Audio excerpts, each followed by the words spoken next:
Halo teman-teman, bertemu lagi dengan saya Dr. Sandra Cynthia Lango, spesialis penyakit dalam konsultan dermatologi dari Siloam Hospital Lipo Village. Hari ini dalam Instagram Autoimmune Rheumatic Info, saya akan membahas tentang remisi. Nah, remisi ini merupakan salah satu pertanyaan yang sering sekali dikemukakan oleh teman-teman sekalian. Kita ketahui bahwa remisi ini merupakan dambaan dari semua penyandang autoimun. Nah, penyakit autoimun sendiri ini merupakan suatu penyakit kronik di mana ada periode di mana Anda tenang, tapi ada periode juga di mana gejalanya muncul atau dalam kondisi flare atau kumat. Nah, teman-teman, secara sederhana remisi ini merupakan suatu kondisi di mana Anda dalam keadaan gejalanya tenang dan juga pemeriksaan laboratorium Anda dalam kondisi baik. Nah, jelas sekali bahwa remisi ini harus ditentukan oleh dokter. Jadi, dalam menentukan remisi, kita tidak hanya berpatokan bahwa kita merasa diri kita baik-baik saja, tetapi ada pemeriksaan-pemeriksaan yang lain yang harus menunjang kondisi itu.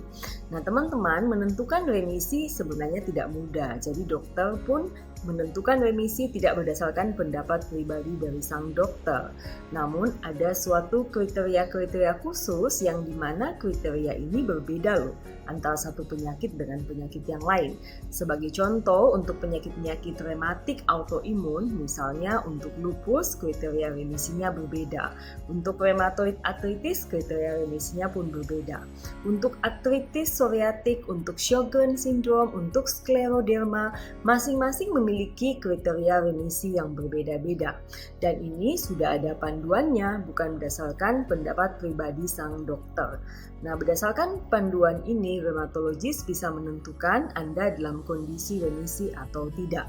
Nah, sebagai contoh untuk menentukan kriteria remisi untuk rheumatoid arthritis, dokter menggunakan suatu sistem scoring. Jadi menghitung berdasarkan gejala-gejala, berdasarkan pemeriksaan laboratorium teman-teman, dan kemudian dijumlahkan skornya. Nah, ini dinamakan pada RA ada skor DAS28. Nah, kalau DAS28 teman-teman setelah dihitung kurang dari 2,6, nah itu yang disebut dengan remisi. Nah, bagaimana dokter menilai DAS28 teman-teman? Tentunya berdasarkan pemeriksaan dokter pada kondisi fisik teman-teman. Misalnya dihitung berapa jumlah sendi yang sakit, berapa jumlah sendi yang bengkak, kemudian dilihat bagaimana pemeriksaan laboratorium seperti LED dan CRP, serta bagaimana kondisi kesehatan teman-teman secara umum. Nah, itu adalah kriteria remisi untuk rheumatoid arthritis.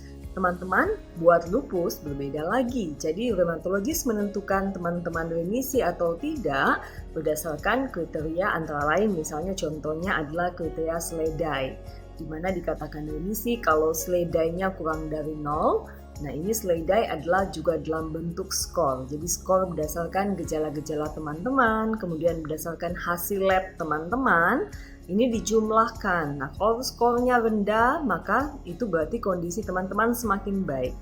Sedangkan kalau skornya tinggi, berarti teman-teman lagi flare atau kumat. Dan juga berdasarkan Physician Global Assessment. Jadi penilaian seorang dokter terhadap bagaimana kondisi umum teman-teman sekalian. Nah, ini yang kita sebut dengan remisi. Dan tentunya juga dinilai juga berdasarkan obat-obatan yang dikonsumsi oleh teman-teman. Misalnya dikatakan remisi apabila prednison yang dikonsumsi adalah kurang dari 5 mg per hari. Nah, itu jadi kriteria remisi untuk lupus. Jadi jelas untuk menentukan bahwa lupus teman-teman dalam kondisi tenang ini tidak sesederhana yang teman-teman duga. Bahkan seorang dokter pun ada patokan-patokan resminya. Ya, teman-teman, kita sudah tahu bahwa jelas sekali menentukan remisi tidak mudah, bukan?